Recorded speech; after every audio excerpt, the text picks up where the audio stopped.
Galaa jireenya koo si qofa taasifadhee, ijjitii keessoo koo si qofatti himadhee, waa'ee kee yemmuun yaadu takka taa'een gadda takka taa'een aadaa, baay'ee si amanuutu keessa koo na nyaata. Imaanaa sirra godheen imaanan koos cabee, iddoon si kaa'een jirtu bakka sanaan si dhabee, ofii koon of baqadhee siif birmadheen of lagadhee,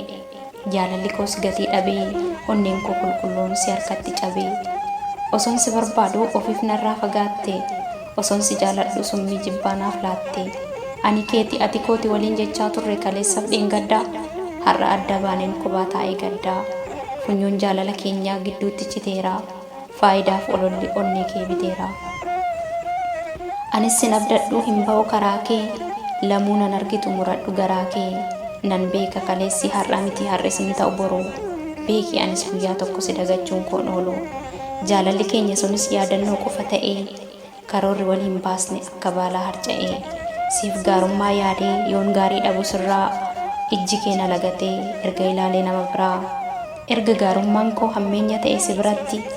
anis sirraa citeera beenu jedhe nagaatti.